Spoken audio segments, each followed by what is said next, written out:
Ben, you spent how many days did you spend in Qatar? 10 days? 12 days. 12 days. 2 more days would have been 2 weeks. 2 more days would have been 2 weeks. Great. Just how it was. 12 days in Qatar. You saw the World Cup. You saw 3 of Ghana's sounds like a movie. 12 days in Qatar. Yeah, part 1 and 2. Well, I think that first of all, big ups to the Qatari people. They've hosted one hell of a World Cup. Wow.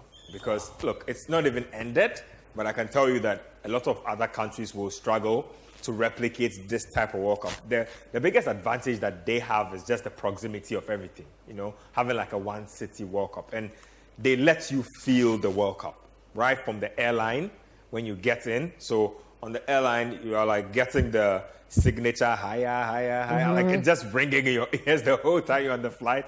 The airline is branded Qatar.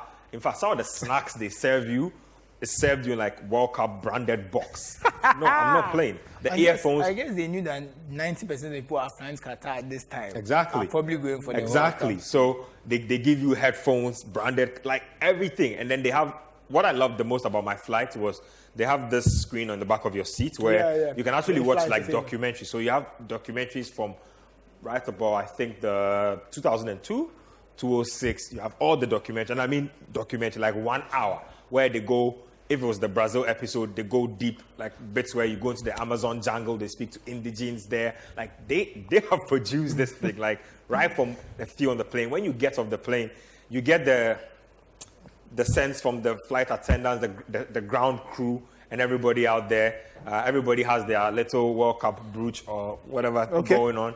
The World Cup feel is great. And then you get to the airport, there's a big, there's a miniature version of what's the name? Laib, the mascot, and then everything else World Cup as well. So you just get the sense that everybody in the state of Qatar has been oriented to be in a World Cup mood. Like they want you to sell the country through the World Cup, and they've made sure that everyone is on the same page. That's the first thing that actually made a lot of sense to me. And I think that if that's how we're going to do things, then it is absolutely brilliant. If we are going to do something, everybody needs to be on the same page. The vision is the same for everybody. But the immediate first thing you think about is transportation. I mean, right from the airport. I could see this nice. Yeah, so I did this little thing for just about how to get around.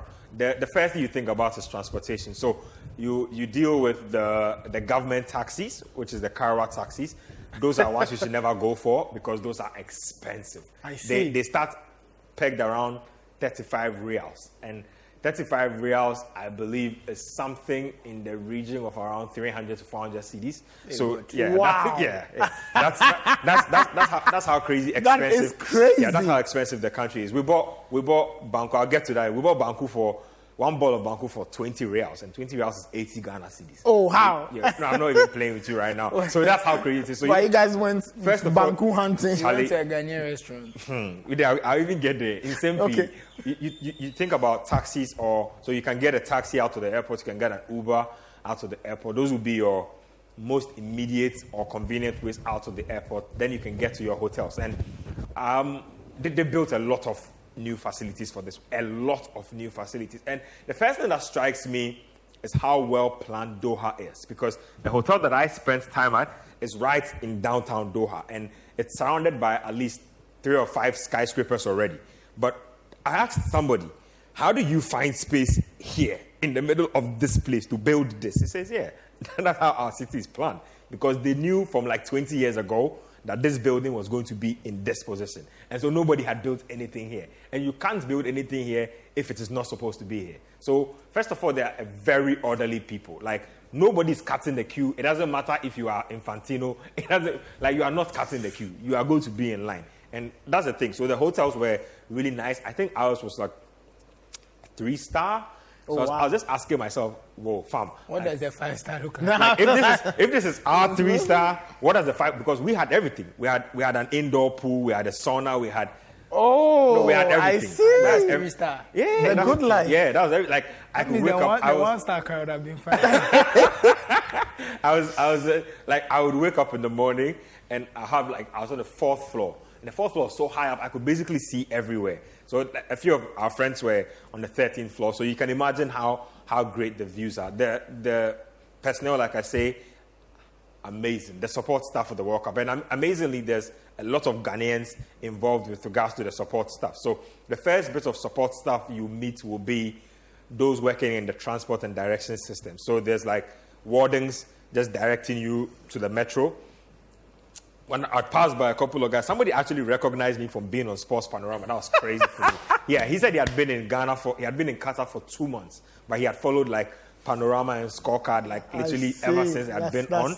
Yeah, and he was like excited to see us. Like a lot of guys, I mean, you'd pass by them and like, oh, Unia to say, that kind of thing. Like Ghanaians were everywhere, and then you'd get into. You can always spot a Ghanaian when you're outside. No, for real. I don't know how to explain it. I know this feeling. Like you'd get into the metros, which is what I used and a lot of the journalists used. Now, amazingly, Qatar only installed their metro system 3 years ago. Wow. Yes, so they didn't have a metro. So they just installed this 3 years ago, and I think they've been piloting it just about up until the World Cup, and it's very well coordinated. So when you get into the system, like where I was in this report, you'd see that there's like a board where you can scan. So first of all, you do a lot of things on your app. If I needed to walk from my hotel, I'd enter the point where I was, and I'd find the nearest metro, maybe say 10 minutes. So I'd walk 10 minutes to the metro, I'd get on there, and then you'd find the support staff I'm talking about. You need data to do everything, kind of. Yes. So what happens is when you get to the airport, they give you a free SIM. So it's literally like a competition between the telcos out there to get people to sign on. A lot of airports do this, at the airport. They are we'll give you 5 gig free, we'll give you 10 minutes free. Exactly. So Qatar's national telco is Ooredoo. So Ooredoo will give you a SIM. You get a SIM from Vodafone, so you can choose from the two which one you want. So I started out with the Vodafone, but I think they were trying to be too smart. Like the data runs out quickly, then they want you to renew for $20. And what's crazy is they had set a certain peg for those of us who were visitors in their country. So whilst regular residents could get access to data which was as low as $5, we had to start up from $20 upward. So I used it to a point, I'm like, this doesn't make any sense. Put the Ooredoo SIM in, and I was using that. But that was also a data-only SIM. And so you notice that you couldn't call me on my phone at certain points. And so that's how I navigated that bit. And then the next bit, like I said, was to figure out how to use transport. And so I tried the taxi system from the airport, and it was expensive. I said, like, never again. This is not happening again. So I scratched that the first time.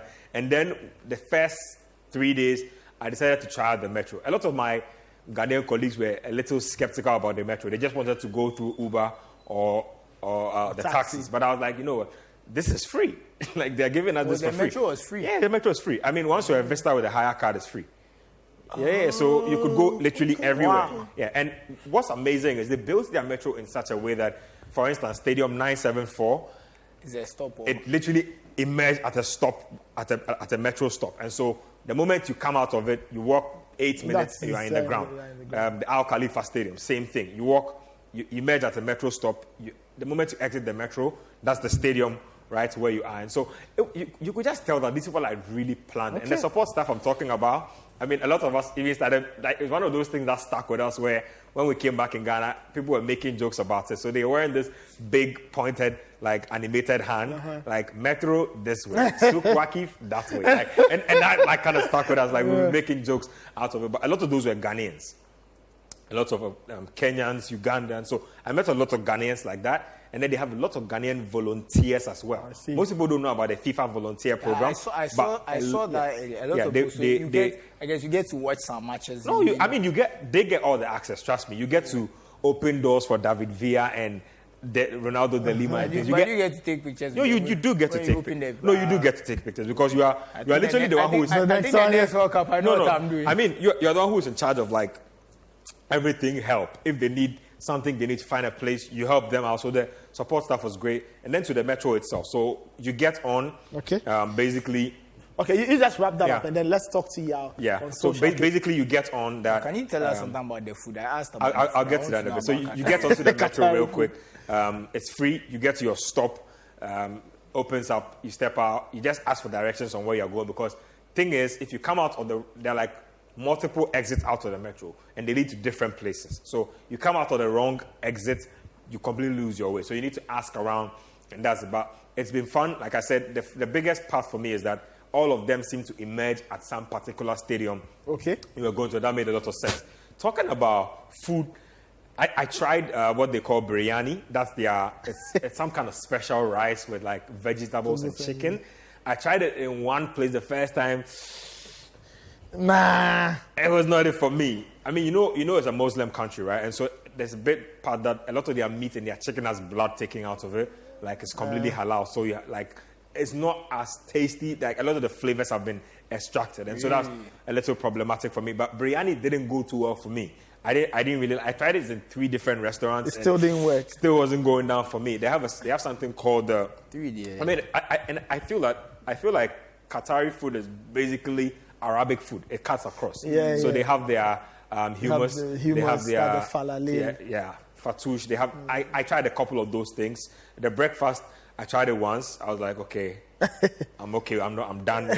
There's a woman who was bringing us banku and washi at the hotel, and that's what we decided to go. And that's when boys figured out that the exchange rate and things were not aligned properly. So boys buy 1 ball of banku for 20 reals. You can't eat 1 ball. 1 ball is smaller than my fist. So 2 balls, 40 reals, and we're entering into dangerous territory. I